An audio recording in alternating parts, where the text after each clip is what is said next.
उड़े तो पंख लेके उड़ा चला जाए रे जहाँ नहीं जाना था। হে এভরিওয়ান, আসসালামু আলাইকুম। আমি সাথী নুরাইয়া খুলনা থেকে বলছি।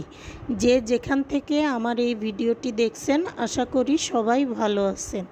আলহামদুলিল্লাহ আমিও ভালো আছি। এই তো সকালে আপনাদের ভাইয়াকে একটু বাজারে পাঠিয়েছিলাম। আমার বাসায় পেঁয়াজ রসুন শেষ হয়ে গিয়েছিল, সেগুলো আনতে। তো আপনার ভাইয়া বাজার থেকে চলে আসছে। আমি পেঁয়াজ রসুনগুলো গুছিয়ে রেখে কিছু ড্রাগন ফল আনছিল, আম ছিল, সেগুলো কেটে দিলাম বাচ্চাদের এবং আপনার ভাইয়াকে খেতে। এই তো আমি দুপুরের রান্না করতে চলে আসলাম। আমি আজ দুপুরে রান্না করব চিতল মাছ আলু দিয়ে বোনা, কলমি শাক চিংড়ি মাছ দিয়ে ভাজি করব। তার জন্য যত কাটা বাছা আছে আমি অফ ক্যামেরায় করে নিয়েছি। এবার আমি চিতল মাছটা ভাজি করার জন্য শুকনা মরিচের গুঁড়া, হলুদ গুঁড়া এবং লবণ দিয়ে মাছগুলো ভালোভাবে মাখিয়ে নিব। চুলায় একটি ফ্রাই প্যান দিয়ে তেল গরম করতে বসিয়ে দিব। এই তো তেল গরম হয়ে গেলে মাছগুলোতে ভালোভাবে হলুদ মরিচের গুঁড়া মাখিয়ে ভাজতে দিয়ে দিব।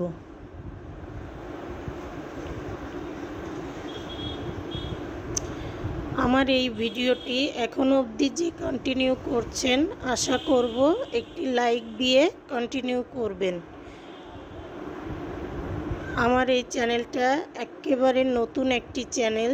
যদি কারো কোথাও একটু আমার ভিডিও ভালো লেগে থাকে অবশ্যই চ্যানেলটি সাবস্ক্রাইব করে আমার সাথে থাকবেন।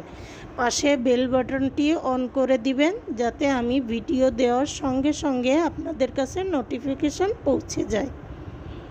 এই তো আমি পাশে আলু ভেজে নিলাম। এই তো আমার মাছ আর আলু ভাজি হয়ে গিয়েছে। ফ্রাই প্যানে যে তেল আছে ওই তেলের ভিতরে আরেকটু তেল দিয়ে আমি তেজপাতা দিয়ে দিয়েছি। বড় মাছে আমরা একটু তেজপাতা দেই। পেঁয়াজ কুচি দিয়ে দিলাম।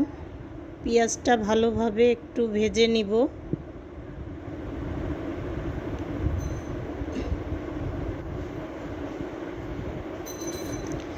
পেঁয়াজের ভিতরে কিছু কাঁচা মরিচও দিয়ে দিব।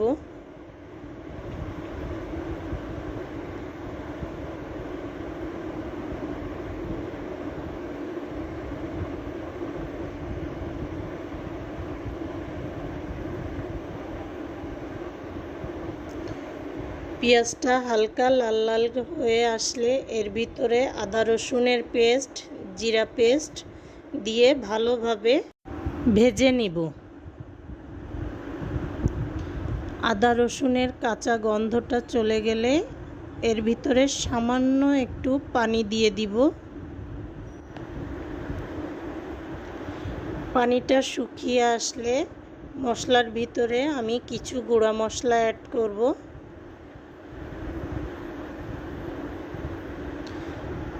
স্বাদমতো লবণ,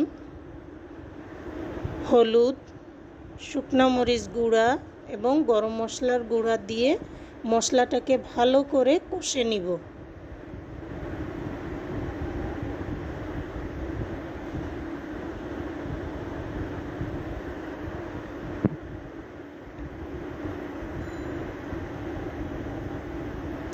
সামান্য একটু পানি দিয়ে কষে নিব।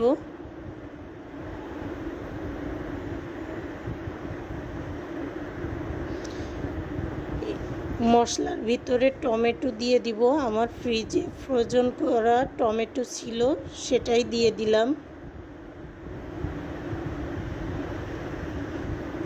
মশলাটাকে ঢেকে দিব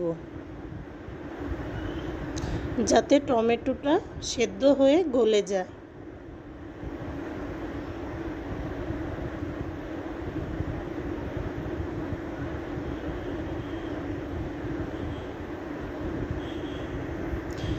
এই তো টমেটো গলে গেছে, মশলা থেকে তেল ছেড়ে দিয়েছে। এবার আমি মশলার ভিতরে আলু দিয়ে কষিয়ে নিব। এবার ঝোলের পানি দিয়ে দিব।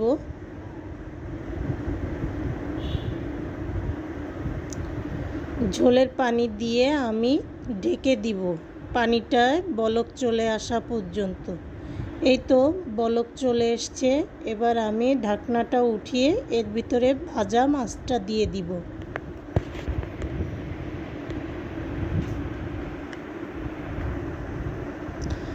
এই তো আমার মাছ ভুনা হয়ে গিয়েছে, সবাই কমেন্ট করে জানাবেন কেমন হলো। এবার চুলাতে আমি একটি কড়াই বসিয়ে তাতে সরিষার তেল দিয়ে দিলাম। তেলটা গরম হয়ে গেলে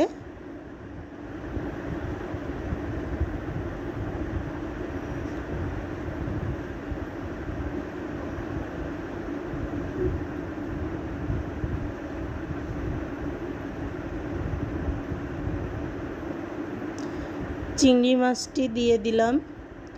চিংড়ি মাছগুলো ফ্রিজ থেকে বের করতে ভুলে গিয়েছিলাম, এজন্য ফ্রিজ থেকে বের করেই সাথে সাথে কড়াইতে দিয়ে দিলাম। চিংড়ি মাছটা হালকা একটু ভাজা ভাজা করে ওর ভিতরে পেঁয়াজ, কাঁচামরিচ, রসুন কুচি দিয়ে ভালোভাবে ভেজে নেব।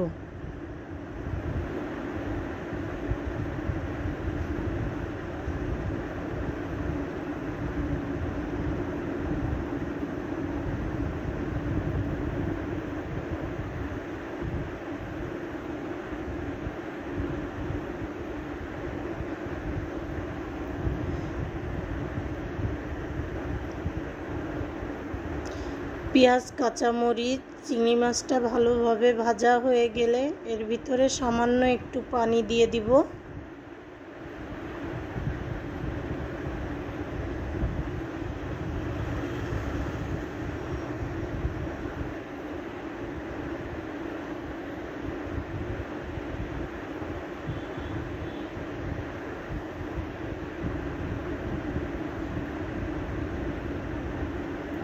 এবার স্বাদ মতো লবণ আর হলুদ দিয়ে পানিটা খুব ভালোভাবে ফুটিয়ে নিব।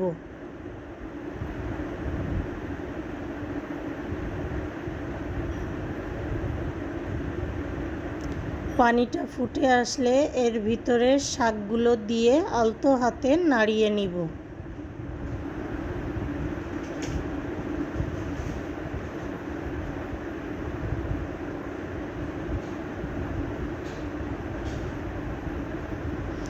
এবার শাকটা ঢেকে দিব সিদ্ধ হওয়ার জন্য। এই তো শাক থেকে বেশ অনেকটাই পানি বেরিয়েছে, শাকটা সিদ্ধ প্রায় হয়ে এসছে, পানিটা শুকিয়ে নিব।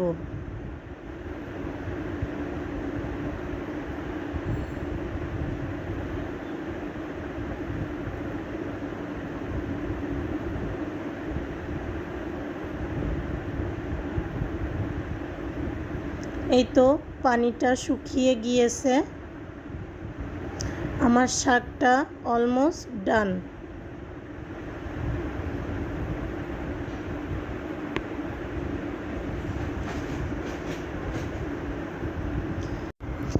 এই তো শাক ভাজির ফাইনাল লুক কেমন হয়েছে সবাই কমেন্ট করে জানাবেন। আজ দুপুরের মেনুতে ছিল সাদা ভাত, পাশের চুলায় ভাতটাও রান্না করে নিলাম।